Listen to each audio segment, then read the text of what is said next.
But the fact is, Spider-Man's villains kind of lie in this wonderful, like, blank canvas reboot territory where they can start throwing new actors at them and redesigning them and giving them new angles. So I figured, here are some Spider-Man villains that we want to see and who we want to play them. Sure. Obviously, Venom. Venom's a big one. Venom is pretty much sort of evil anti-Spider-Man, and that's really exciting. The fact that they got Topher Grace to play him, and he was actually playing a better Spider-Man than Tobey Maguire was kind of a weird thing in Spider-Man 3. One of the many things wrong with that. Still one of the most legit, baffling casting decisions in the history of film. Yeah. Is to get that man to play really Eddie strange. Brock. I want to see Tom Hardy as Venom. Bingo. Yeah, I think he'd be perfect. I think that he's one of those guys who can really go either way. He can play a terrifying lunatic like in Bronson, or he can play this kind of weird, like, just vengeful anti-hero in Mad Max, or he can be like, oh, like, here's like a dude who you're kind of scared of what he's doing, like Bane. And I mean, clearly he's not afraid to get ripped. You buy him as a psychotic prisoner, which is what Eddie Brock becomes before becoming Venom. Like, it just makes perfect sense. Yeah, another movie that they've announced recently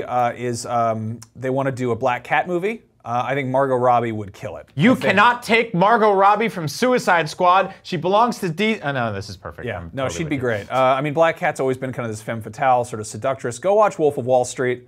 And then pretend it's like Black Cat of Wall Street, and she's hanging out with Spider-Man and like. How many animals are you putting on Wall Street? Kissing. I think I'm the inventor of the Wall Street Zoo. I think it's gonna be very exciting.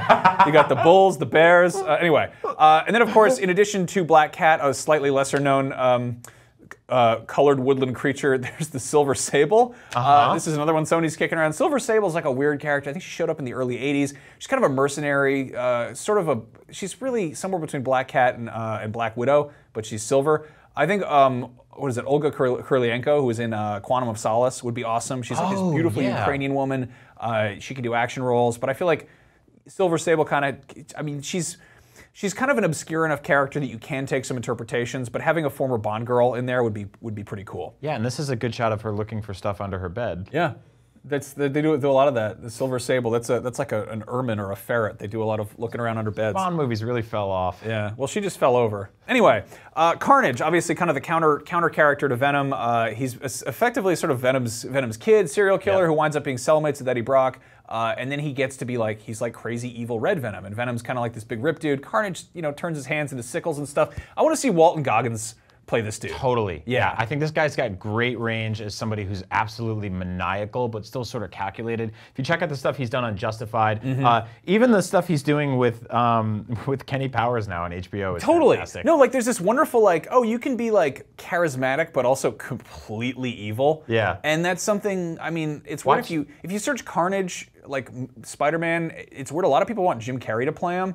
I feel like we're long past the point where Jim Carrey can do that. I don't think he wants somebody more nuanced. Yeah, that was very typecasted. Yeah, go watch the second episode of Vice Principals where Walton Goggins trashes a house. That's perfect Carnage right there. One character who I've always wanted to see on the big screen is Kraven the Hunter.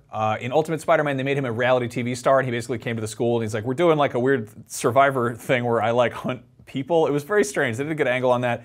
I think that, what's his face? Jason Momoa. No! Again, I'm sorry, DCU. Jason Momoa belongs to DC. Look, he goes in the ocean. Look at that. Look at that. He'd be perfect. It is perfect. You're right. He'd be so good. This is such a cool character. It's so weird that they've never touched on this one. Yeah. Because it's a lot more grounded than I think a lot of the more ridiculous Spider-Man villains He's also one of those guys, you don't have to make him the main villain. You can have him just kind of like be almost, I mean, he's the guy who's like, he shows up in New York and he's like, I want to hunt man. And Spider-Man's like, you really can't do that. That's definitely illegal. And he's like, I am the greatest hunter. And you're like, oh, this is going to be a weird fight. Yeah, he's like a weird Russian human predator. Kind of, yeah, concrete jungle. Here's a weird one. Mysterio is definitely a character who he can be very good and interesting, but basically his power is special effects.